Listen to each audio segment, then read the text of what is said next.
Number 5, following through.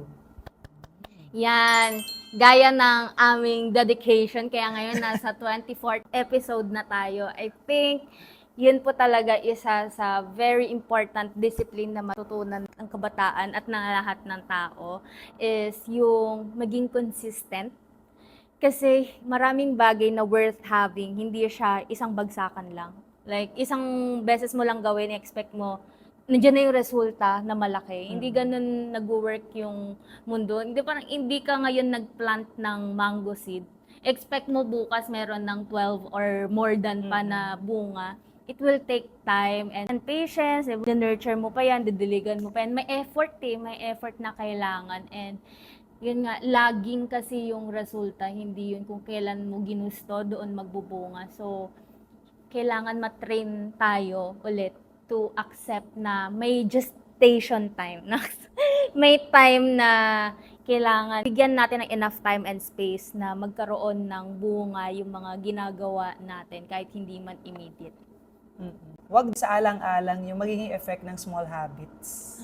Hindi ka magkakaroon 1,000 pesos kung hindi ka nag-save ng paunti-unti ng 1 peso, 10 pesos, lalo na kung estudyante ka pa lang. Yes. Kaya nga yung managers dati, di ba, 10% ng money mo, isave mo sa FFA or Financial Freedom Account, lalaki rin yun. Kung goal mo magkaroon ng 100,000 initially sa isa mong bank account, mag-save ka muna pa kunti-kunti ng, kunyari, 1,000 na kinsenas katapusan, maglagay ka rin doon. Basta maging consistent. And then, pag may mga times na hindi mo siya nagawa, don't beat yourself up. Just start all over again. And commit sa sarili mo, marireach mo rin yung mga goals mo. Kasi ngayong commitment is doing whatever it takes, hindi lang dahil convenient.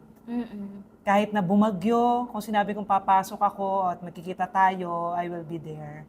Or pag sinabi ko sa sarili ko, which is ang pinakamabigat na word, ay yung commitment mo to yourself. Pag sinabi ko, mag-exercise ako ng gantong time, magja-jumping jacks ako, mag-squats ako, gagawin ko siya. Unti-untiin natin, kasi nga iba yung makikreate na habit sa sarili natin. Yung mga skills, iba-iba siya eh. Pero pag di mo in-embrace yung pagiging consistent, you will not be a master in that skill. You will not be the best tennis player like Alex Ayala. Di ba? Maging best communicator kapag hindi marami yung reps mo. Yes, reps talaga. Oo, na paulit-ulit mo siyang ginawa. Huwag tayong masanay na yung parang sa Facebook nga or sa social media na gusto natin instant ang lahat ng bagay dahil hindi ganon. Yes. So it takes a lot of reps para magkaroon tayo ng muscles. Yeah. Para ma-memorize natin, maging magaling sa ating craft. Yes. At darating din yung time, pag magaling ka na doon, you can stretch yourself and add another skill. So, ang goal natin, hindi yung maging jack of all trades as master of none, but maging specialist talaga sa skill or gusto mong gawin na sport para mas marami kang ma-contribute. And syempre, iba rin yung nabibigay sa sarili mo kapag meron kang mga achievements that you'll be proud of. And dito nga sa following through, I think overrated yung motivation. And dito talaga underrated, pero mas important yung pagkakaroon ng standards para sa sarili natin. Kasi motivation, fluctuating yan. Minsan, ganito yung motivation. Paano pag gumuulan? Gaganon na naman.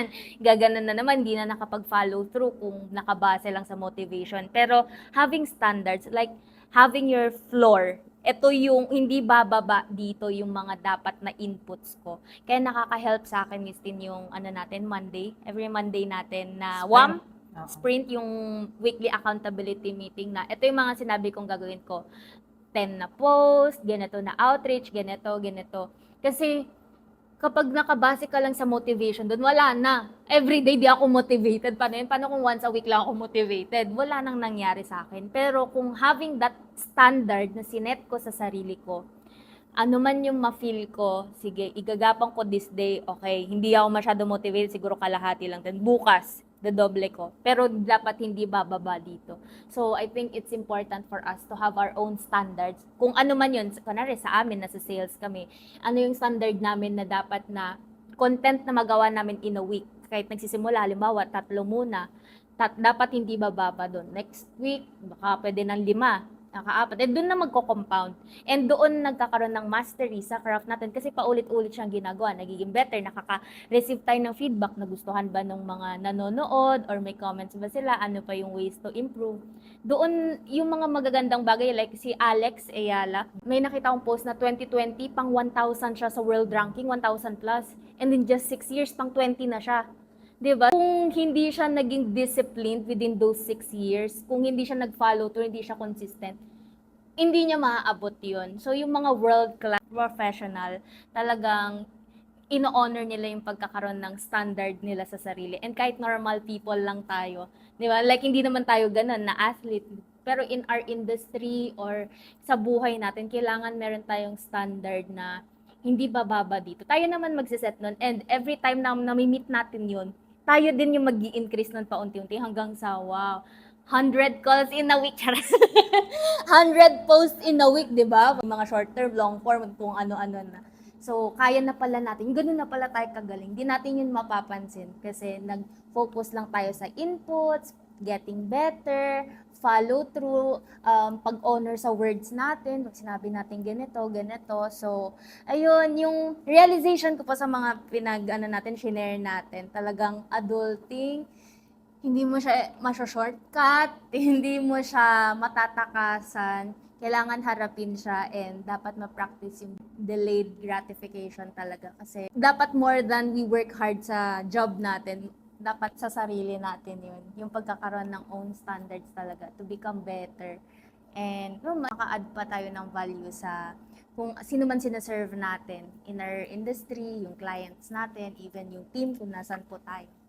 Parting words. Tsaka sa mundo ngayon, kailangan natin mag-adapt. Kung ano yung skills na pangangailangan ngayon, kung paano gamitin si ChatGPT, AI, kung paano mag-content ngayon, even businesses need to adapt. Kapag hindi natin yun gagawin, we will become extinct like dinosaurs. We will be phased out. We will not be able to reach our goals. We will not get that dream job, dream career na gusto natin kung hindi natin gagalingan. And kaya siya naging underrated kasi feeling mo, wala siyang effect. Yung mag-communicate lang, ganun-ganon. So why not yung pagiging talkative, use it well. So, mag-record ka rin ng video na ganito. Baka marami kami matututunan from you. Hindi lang bayad, so equal playing field. And yung mga simple things na pag-ask for help, parang dati na naman nag-i-exist yan. Hindi naman kailangan adulting, di ba? Pero kapag naging part na siya ng buhay mo na okay lang pala mag-ask for help, mas magiging maganda pa yung effect niya sa sarili mo, sa other people, sa community. Yes. Kaya naman guys, kayo ba, meron ba kayong mga adulting skills din na sa tingin nyo dapat mas pinagpupukusan or hindi tinatake for granted, lalo na ng mga newer generation ngayon? And yan, we hope na may na-add kami na value sa iyo today. Kung meron din kayong mga suggestions, pag-uusapan pa namin in the future, let us know sa comments. Thank you guys! See you! Bye!